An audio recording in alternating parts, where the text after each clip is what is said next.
Assalamualaikum warahmatullahi wabarakatuh. Perkenalkan, nama saya Muhammad Rafli Aliansyah, NIM 4120057 dari kelas Sistem Informasi Manajemen kelas D. Di sini saya akan mereview jurnal yang berjudul Meneliti Kembali Model Kelanjutan Sistem Informasi Pasca Penerimaan Model Teoritis yang direvisi menggunakan pendekatan MASEM dengan tahun terbit yaitu 2023. Yang penulis ada Anubhav Misra, Anuja Sukla, Nripendra Perarana, Wendy L. Churi, Yogesh K. Dwivedi FK. Yang pertama ada abstrak yang berisikan dengan studi ini memperluas model kelanjutan sistem informasi SI pasca penerimaan yang secara luas digunakan untuk menjelaskan kepuasan penggunaan dengan niat keberlanjutan IS. Model ini diperluas mencakup variabel tambahan seperti persepsi kemudahan penggunaan, sikap, kepercayaan, dan kenikmatan. Model yang diusulkan diuji dengan menggunakan meta-analytic structural equation modeling. Analisis ini mencakup 1056 pengamatan pada 15 hubungan kapal dari 214 studi independen dengan sampel gabungan 84.343.000. Hasil mengkonfirmasi signifikansi dari semua hubungan yang diusulkan dalam model asli. Selanjutnya, temuan menunjukkan bahwa PEOU secara langsung mempengaruhi persepsi kegunaan, kepuasan, dan sikap. Kepercayaan dan kenikmatan keduanya memiliki dampak positif pada kepuasan pengguna dan kelangsungan SI, di mana efek kenikmatan lebih tinggi dari kepercayaan. Kepuasan pasca konsumsi menghasilkan sikap yang menguntungkan terhadap teknologi yang selanjutnya mempengaruhi kelangsungan IS. Dari perspektif teoritis, studi saat ini mengakui pergeseran sikap penggunaan terhadap teknologi dan menekankan nilai hedonis penggunaan SI karena pengguna melaporkan tingkat kepuasan yang lebih tinggi terhadap teknologi yang responsif, mudah digunakan, dan menyenangkan. Pemasar harus fokus pada kenikmatan dan kepuasan yang diperoleh dari teknologi untuk meningkatkan potensi penggunaan SI. Terus selanjutnya ada pengantar. Dunia ini telah mengalami perubahan dramatis dalam lanskap teknologi karena kemajuan pesat dalam sistem informasi, media sosial, dan pertumbuhan eksponensial dalam teknologi pintar seperti jam tangan pintar, telepon pintar, dan perangkat yang dapat digunakan. Para peneliti di dominan IS telah melacak teknologi yang selalu berubah dan menyelidiki banyak penyebab yang berdampak pada adopsi dan difusi berbagai teknologi. Namun, dalam banyak kasus keberhasilan awal teknologi gagal menghasilkan kesuksesan komersial besar atau pengguna jangka panjang yang terus-menerus. Misalnya Google, situs jejaring sosial oleh raksasa teknologi Google, menarik 10 juta pengguna dalam 2 minggu setelah diluncurkan pada tahun 2011. Yang pertama ada perkenalan. Daftar isi tersedia di SendDirect. Terlepas dari kesuksesan awal yang luar biasa, Google Plus kehilangan daya tarik dan akhirnya menutup bisnisnya pada tahun 2019. Tren kenaikan eksponensial diikuti oleh penurunan tajam adalah hal biasa untuk teknologi terlepas dari apakah individu menggunakan teknologi untuk tujuan tertentu. Grafikasi donik, misalnya frame file dan Pokemon Go, atau banyak pengguna menggunakan teknologi yang produktivitas terkait pekerja, misalnya BlackBerry and Lotus 123 Notes, Yan et al. 2021. Oleh karena itu, identifikasi faktor dan karakteristik yang mempengaruhi kelangsungan SI di antara pengguna adalah topik peneliti IS yang subur. Beberapa peneliti mengamati bahwa manfaat yang dirasakan mungkin tidak mengarah pada penggunaan IS yang berkelanjutan. Misalnya, pengguna mungkin menganggap jam tangan pintar berguna tetapi tidak sering menggunakan karena mereka tidak menemukan banyak nilai produktif dalam jam tangan pintar dibanding dengan ponsel cerdas. Dalam hal fitur dan kemampuan untuk menjalankan banyak aplikasi secara bersamaan. Demikian pula kelanjutan pengguna dengan aplikasi mobile banking tidak tergantung pada kegunaan aplikasi yang dirasakan karena pengguna menggunakan mobile banking sebagian besar untuk menghindari kunjungan ke cabang fisik. Jadi meskipun aplikasinya rumit, tetap menawarkan tingkat kenyamanan yang lebih tinggi kepada pengguna dibandingkan dengan perbankan fisik. H4A, kemudahan penggunaan yang dirasakan pengguna secara positif terkait dengan kegunaan yang dirasakan dari penggunaan IS. Peneliti IS telah mengintegrasikan ECM dan TAM untuk mengeksplorasi pengguna positif PEOU terhadap kepuasan pengguna IS. Kemudahan penggunaan adalah konstruk kognitif yang mempengaruhi konstruk kognitif saat membuat keputusan.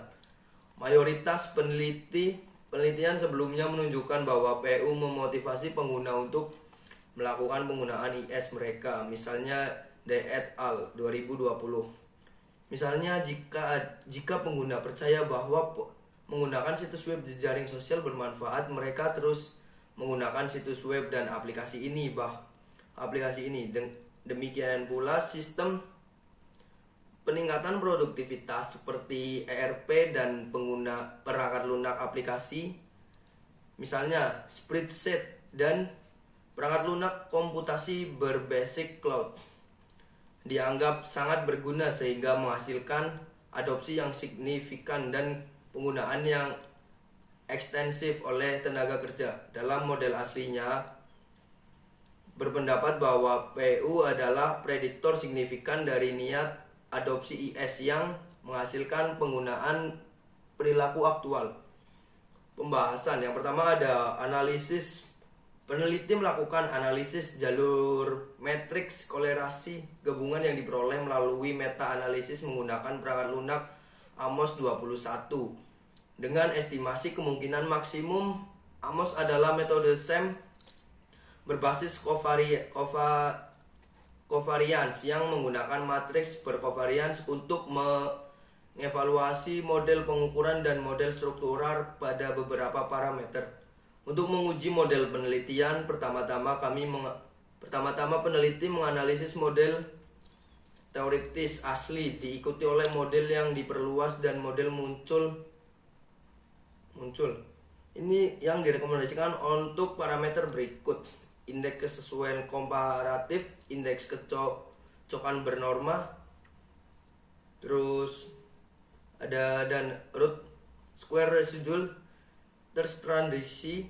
Nilai indeks modifikasi dipertimbangkan untuk mengidentifikasi adanya hubungan signifikan yang tidak dihipotisiskan dalam model penelitian. Peneliti memasukkan jalur baru berdasarkan nilai MI dan pertimbangan teoritis. Peneliti menguji model penelitian menggunakan rata-rata harmonik dengan ukuran sampel karena hasil SEM sensitif terhadap ukuran sampel yang lebih besar. Yang kedua ada hasil. Peneliti dapat menjadi tren yang berkembang dalam jumlah penelitian yang telah menggunakan model kelanjutan IS pasca penerimaan sebagai landasan teoritis mereka. Ada peningkatan substansial dalam studi dalam periode 3 tahun terakhir dari 2019 sampai 2021. Dalam hal jurnal, jumlah studi tertinggi diterbitkan dalam Behavior and Information Technology, diikuti oleh Computers in Human Behavior dan Journal of Computer Information System. Selain itu, artikel-artikel tersebut diterbitkan di jurnal yang bereputasi tinggi dan terkenal seperti Miss Quarterly Information and Management, International Journal of Information Management, Journal of Management Information System and Information System Research. Oleh karena itu, studi meta-analitik pada model kelanjutan IS pasca penerimaan ini tepat waktu, relevan, dan dapat dibenarkan. Yang ketiga ada diskusi. Studi meta-analitik ini secara kritis meninjau model pasca penerimaan kelanjutan IS dan mengusulkan model yang diperluas. Semua hubungan model asli dan model diperpanjang didukung dua hubungan tambahan muncul dari analisis. Kepuasan mempengaruhi sikap dan kepercayaan mengarah pada kenikmatan yang lebih. Kepuasan muncul sebagai penentu kuat kelangsungan IS. Ketika pengguna puas dengan kinerja IS, mereka cenderung untuk terus menggunakannya. Temuan ini menegaskan konfirmasi konsep harapan yang diajukan oleh Bhattacharjee ketika suatu sistem bertemu kegunaan. Selanjutnya, metode penelitian. Meta-analisis memungkinkan integrasi dari sintesis hasil dari literatur sebelumnya untuk memperkirakan ukuran efek sebenarnya dari hubungan. Ini termasuk penerapan teknik statistik untuk memperbaiki kesalahan yang melekat dalam studi. Meta-analisis dianggap sebagai alternatif yang kuat dan ketat untuk tinjauan literatur tradisional. Penelitian IS telah menyaksikan peningkatan yang signifikan dalam studi meta-analisis dalam beberapa tahun terakhir. Meta-analisis mengukur ukuran efek yang tidak diketahui antara dua konstruksi, padahal masem merupakan metode lanjutan untuk menguji hubungan antara beberapa variabel yang mirip dengan model penelitian pengujian. Para peneliti telah menerapkan masem untuk mengumpulkan, menguji, dan mengusulkan perluasan ke teori adopsi teknologi IS yang mapan dan penggunaan berkelanjutan. Kekuatan dari jurnal ini yaitu jurnal ini menggunakan referensi yang banyak sehingga jurnal ini menjadi akurat dan sangat direkomendasikan sebagai sumber bacaan untuk penelitian. Dan ada juga kelemahannya, yaitu jurnal ini masih banyak kesalahan secara gramatikal. Kesimpulannya, jurnal ini secara kritis meninjau model pasca penerimaan asli dari kelanjutan IS dan mengusulkan model yang diperluas. Secara khusus, mereka menambahkan 4 konstruksi baru: persepsi, kemudahan penggunaan, sikap, kepercayaan, dan kesenangan pada model pasca penerimaan yang ada.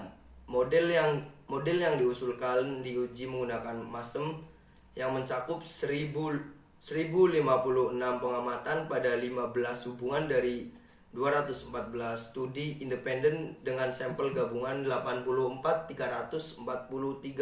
Temuan mengungkapkan bahwa persepsi, kemudahan penggunaan secara langsung memprediksi manfaat yang dirasakan, kepuasan, dan sikap. Kepuasan mengarahkan pada sikap yang menguntungkan, yang selanjutnya mempengaruhi kelangsungan SI. Lebih jauh lagi, kepercayaan dan kenikmatan secara positif mempengaruhi kepuasan pengguna dan kelangsungan SI. Kenikmatan memiliki dampak yang relatif lebih tinggi daripada kepercayaan. Selain itu, kepercayaan secara positif mempengaruhi kenikmatan dengan teknologi. Dengan demikian, penelitian ini mengkonfirmasi model pasca penerimaan yang diperluas dan menawarkan wawasan berharga pada pemasar untuk meningkatkan kemungkinan pengguna sistem SI atau TI secara berkelanjutan.